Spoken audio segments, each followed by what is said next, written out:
बे समाव इउपिपिएल राजखान्थि हान्जानि मोनसे गिदिर खहा।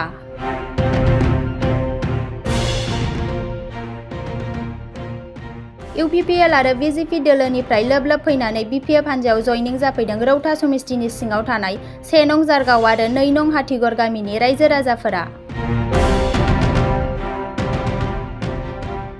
नंगौ, मासबाद समिस्तिनि एमएलए चरण बर' बिथांनि नुजाथिनायाव रौता समिस्तिनि सिङाव थानाय 1 नं जारगाव आरो 2 नं हाथिगर गामिनि रायजो राजाफोरा इउपिपिएल आरो बिजेपि राजखान्थि हान्जानि खामानि मावनायफोरखौ मोजां मोनैनि थाखाय गोबां सुबुंफोरा बिपिएफ हान्जायाव जगदान जाफैदों।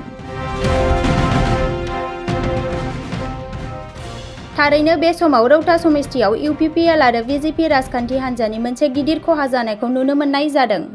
चरण बर' जिन्दाबाद जिन्दाबाद जिन्दाबाद चरण बर' जिन्दाबाद जिन्दाबाद जिन्दाबाद बिपिएफ जिन्दाबाद जिन्दाबाद बिपिएफ जिन्दाबाद जिन्दाबाद जिन्दाबाद हाग्रामा महिलारी जिन्दाबाद जिन्दाबाद जिन्दाबाद हाग्रामा महिलारी जिन्दाबाद जिन्दाबाद जिन्दाबाद चरण बर' जिन्दाबाद जिन्दाबाद जिन्दाबाद चरण बर' जिन्दाबाद जिन्दाबाद जिन्दाबाद बिपिएफ लं लेफ्ट बिपिएफ लं लेफ्ट चरण बर' जिन्दाबाद जिन्दाबाद जिन्दाबाद चरण बर' जिन्दाबाद जिन्दाबाद जिन्दाबाद चरण बर' जिन्दाबाद जिन्दाबाद जिन्दाबाद चरण बर' जिन्दाबाद जिन्दाबाद जिन्दाबाद बिपिएफ जिन्दाबाद जिन्दाबाद बिपिएफ जिन्दाबाद जिन्दाबाद जिन्दाबाद हाग्रामा महिलारी जिन्दाबाद जिन्दाबाद जिन्दाबाद हाग्रामा महिलारी जिन्दाबाद जिन्दाबाद जिन्दाबाद चरण बर' जिन्दाबाद जिन्दाबाद जिन्दाबाद चरण बर' जिन्दाबाद जिन्दाबाद जिन्दाबाद बिपिएफ लं लेफ्ट बिपिएफ लं लेफ्ट